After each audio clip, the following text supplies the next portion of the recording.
For example, the drinking.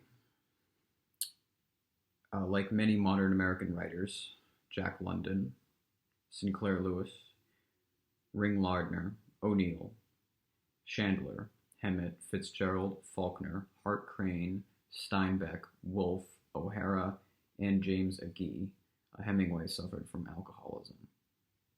Like the others, he found liquor an instant relief from the oppressive strain of writing, as well as an anodyne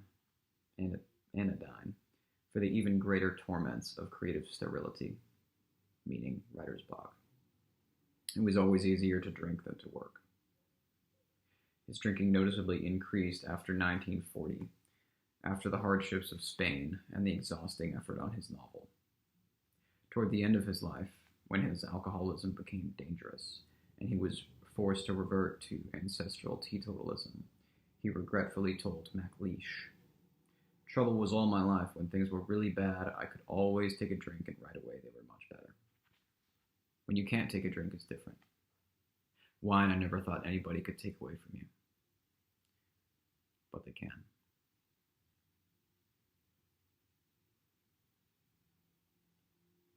He boasted in February 1940.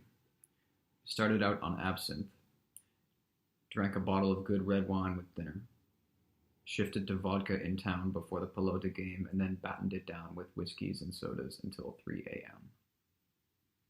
While fishing in Cuba, he would take a bottle of champagne to bed and empty it by morning.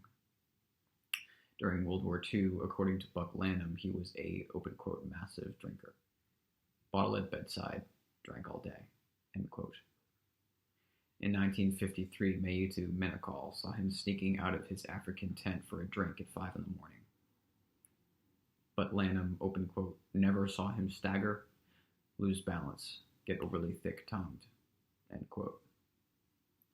Clara Spiegel, who was impressed when he drank wine from a goat skin and sang at the same time, saw him affected by drink, but never actually drunk. In the 1940s, his tremendously strong constitution seemed able to absorb unlimited quantities of alcohol without adverse effects. But it would eventually take its toll. The escape into heavy drinking certainly made him more aggressive, unpleasant, and difficult to live with. Martha noticed that his drinking was directly related to his anxiety, that he drank very little, for example, during the critical acclamation for Whom the Bell Tolls. Hemingway was well aware of the danger, but thought he could control it and did not try to limit his drinking. In The Snows of Kilimanjaro, the autobiographical hero wasted his talents as a writer by drinking so much that he blunted the edge of his perceptions. In October 1940, Hemingway admitted to Perkins that he was, open quote, not nearly as good with a rifle, due, I guess, to drinking too much for too many years, end quote.